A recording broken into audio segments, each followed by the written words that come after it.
vocês, nada disso seria possível. Muito obrigado. Deputado Evair de Mello. Senhor presidente, senhor relator, em 1866, narra a história que o exército de Liechtenstein foi para a fronteira da Itália com 80 homens. E ao retornar e conferir a sua tropa, o comandante encontrou 81. Isso, voltando na história, eu digo que é o mesmo papel, talvez a mesma contabilidade aqui dessa comissão. Nós, da minorias, aritmeticamente em menor quantidade, teve a capacidade de trazer e se fazer uma transformação interna de argumentos, de fatos, de presença e dedicação. E eu tenho certeza que nós estamos encerrando essas atividades por hora da CPMI. Silêncio, por favor. Inspirado nesse exército de Liechtenstein.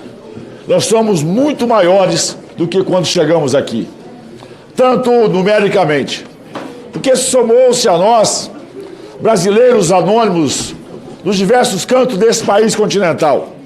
Gente simples e humilde, trabalhadores rurais, construção civil, gente que um dia sonhou em chegar à sua melhor idade e ter a sua renda e a sua receita. Confesso a vocês que eu estou emocionado no dia de hoje. Não esperava fazer essa travessia, e por isso estou de pé, para honrar meu pai, honrar minha mãe, honrar minha esposa, meus filhos, que me permitiu que eu dedicasse horas, dias e noites na ausência para poder aqui ser a voz de brasileiros que ao longo da história foram roubados, foram enganados. Senhor presidente, senhor relator, meus pais são agricultores, já com mais de 80 anos, continuam na atividade. E o único pedido que a minha mãe me fez, quando eu comuniquei a ela que eu tinha decidido vir para a vida pública, fez um único pedido: meu filho, não perca a vergonha na cara, para que você possa continuar entrando na minha casa e pela porta da frente. E eu não vim para Brasília para ser um mero despachante de emenda. Eu quero fazer parte da geração que enfrentou o sistema.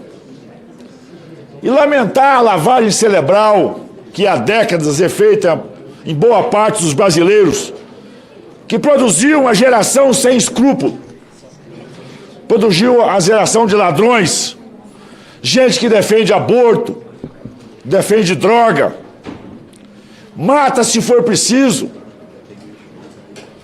que tem vergonha de defender a família, tem vergonha de defender a sua própria fé e com certeza não honra o seu território, senhor presidente. O senhor, como eu já disse, está nas catas altas da nossa alterosa, na grandeza dos mineiros que um dia honraram desse parlamento. Esse relatório, senhor relator, da terra do cabra macho, uma expressão corriqueira do dia a dia do povo alagoano, e tinha que vir de Alagoas. Um relator, eu digo que veio um pedagogo, veio um professor, veio um catedrático, mas um homem que, além do conhecimento jurídico, do saber da narrativa, estava imbuído de um aspecto moral e de honra que nos obriga a ficar de pé. Já disse e vou repetir: nenhuma comissão aqui nessa casa será a mesma depois da relatoria de Vossa Excelência. O que nós presenciamos aqui não é apenas um escândalo. Nós presenciamos uma covardia, uma crueldade. E isso é ferramenta da esquerda histórica no mundo. É assim que eles fazem. Eles oprimem as minorias, coagem as minorias, seduzem e encantam as minorias para que possam ficar reféns das migalhas que eles chamam de programas sociais. O relatório deixou claro que nós não estamos diante de um caso isolado. Nós estamos diante de uma conspiração, de uma grande máfia que se formou para roubar os pobres homens do Brasil e mulheres. Vem com essa conversa fiada que o governo desinvestigou. Conversa fiada. Onde tem PT, onde tem esquerda, só tem corrupção, ladrão, e assim é a história. Não dá para mudar a história, só o PT que muda a história. O passado não tem como ser mudado, só no discurso deles. Portanto, isso é muito grave. E eles aqui se omitiram, ficaram no silêncio, demoraram a agir. Só depois que o Metrópolis fez a matéria nacional que tiraram a bunda da cadeira. Mas nós já denunciávamos desde 2023 que tinha algo errado. Convoquei o senhor ministro e esse algo errado começa em 1994 com a CONTAG, essa confederação que covardemente roubou não só os aposentados, roubou os aposentados rurais do nosso Brasil. Gente, Damares, do interior do nosso Nordeste, da nossa região amazônica, roubou dos nossos agricultores, Girão, lá no interior do estado do Espírito Santo, dos nossos pomeranos, dos nossos imigrantes, os nossos afrodescendentes. Essa CONTAG que diz ser a Confederação dos Pequenos Agricultores se transformou a Confederação dos Grandes Ladrões. Silêncio, por favor. Portanto, essa é a vergonha. Deveria ter vergonha aqui quem brindou Lulinha. E eu disse em agosto de 2025, o Lulinha está envolvido nessa roubalheira. Frei Chico está envolvido nessa roubalheira. Aí eu sempre digo, vai vendo, Brasil. Mas hoje eu quero dizer, muito mais claro, nós da oposição, como eu já disse, somos minoria. Mas assim é a vida. Mas uma minoria imbuída de aspecto moral e ético que nos deixou de pé. E nós não estamos aqui para defender ideologia. Nós estamos aqui para defender justiça. Justiça do aposentado, justiça do pensionista, justiça do trabalhador. A intervenção do STF nos trabalhos dessa comissão talvez seja uma das mais vergonhosas ações e manifestações vindo da Suprema Corte. Mas eu digo que eles nem têm tanta culpa. Eles foram colocados lá. A culpa e a responsabilidade desse fracassado STF, desse STF que envergonha o país, a culpa é de quem indicou esses nomes. A culpa é dos senadores que, no momento da indicação, aprovaram aqueles nomes. Esse sim que tem que ser responsabilizado. Aquela turma lá, eles não foram indicados, eles foram contratados para poder continuar alimentando o sistema. Vai vendo, Brasil. E o Brasil não pode aceitar quem trabalhou na vida inteira ser roubado. Mas não é o roubo só do aposentado.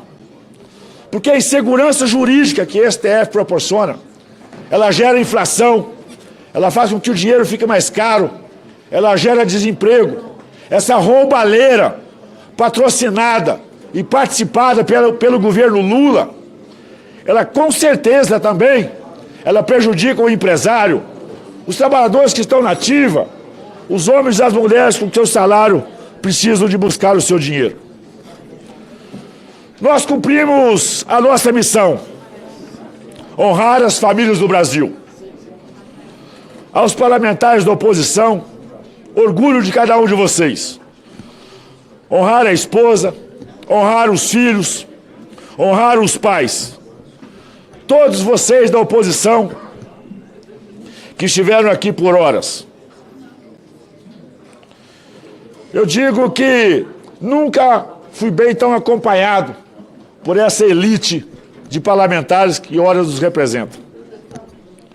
Volto a dizer que nunca uma CPI teve tanta visibilidade e, acima de tudo, gerou credibilidade. Por todos que andam nas ruas, um orgulho do presidente, um orgulho do relator, um orgulho de cada deputado e senador da oposição. E uma vergonha a essa base do governo Lula que veio para cá simplesmente para proteger bandido e permitir que o roubo continuasse. Vai ver o Brasil! Muito obrigado, excelência. Senador Randolfo Rodrigues, com a palavra. Obrigado, senhor presidente. Meus cumprimentos ao senhor, meus cumprimentos ao senhor relator, aos colegas parlamentares. Presidente, quem pratica corrupção, seja quem for, esteja onde estiver, tenha posto que tenha, deve ser responsabilizado e deve ser punido. É dever de qualquer instituição de investigação, seja a Polícia Federal, seja a Controladoria Geral da União, seja o Ministério Público, seja comissões parlamentares de inquérito, apurar, doa quem doer, esteja onde estiver. Não importa quem seja senador, seja deputado, seja filho de presidente ou de ex-presidente da República, seja ministro do Supremo Tribunal Federal. É dever investigar e chegar aos responsáveis. A corrupção, e a investigação sobre a corrupção, ela não tem opção política, ela não tem cor, não é de direita nem de esquerda, é dever republicano. Aliás, combater a corrupção é princípio republicano, consoante com o artigo 37 da Constituição da República, que diz que princípios da República e do serviço público é a legalidade, impessoalidade, moralidade, publicidade e eficiência. No dizer do Dr. Ulisses Guimarães, em 1988, Peço silêncio à sala, quando por favor. promulgou a Constituição, não roubar, não deixar roubar, pôr na cadeia quem rouba, estes são os princípios da moral pública. Então, presidente, eu parto desse pressuposto para chegarmos aqui à construção e ao resultado dessa comissão parlamentar de inquérito. Em primeiro lugar, presidente, quando eu falei dos personagens aqui, eu quero contrastar, já que tem sido muito em voga o nome do filho do atual presidente da República, a conduta de dois presidentes da República sobre o comportamento do seu filho, do ex-presidente da República e do atual presidente da República. Pronunciamento do ex-presidente da República em cadeia de rádio e televisão, todos viram no Brasil, em uma reunião ministerial. Abre aspas. Eu não vou esperar pegar um filho meu, não vou pronunciar os palavrões, não vou esperar que peguem algum filho meu, e se referia ao filho que hoje é candidato a presidente da República, para mudar o superintendente da Polícia Federal lá no estado. Muda o superintendente e muda o ministro e o chefe dele. Foi dito isso numa reunião ministerial. Alguns que estão nessa sala aqui estavam nessa reunião ministerial. Pronunciamento do atual presidente da República sobre um fato envolvendo o filho dele, recente agora, que foi dito pelo atual presidente da República. Seja quem for, seja meu filho, seja quem for, vai responder se cometeu crime. Não tem ninguém acima da ordem e da lei nesse país.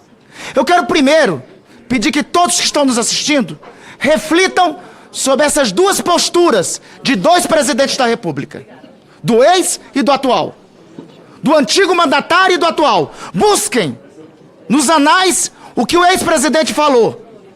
Busquem recentemente o que o atual presidente falou sobre suspeitas envolvendo seus filhos. Aliás, o filho do ex é inclusive pré-candidato a presidente da República agora. Dito isso, presidente, tem muitos aspectos do relatório apresentado pelo relator, que tem inclusive coincidência com o nosso. Saúdo.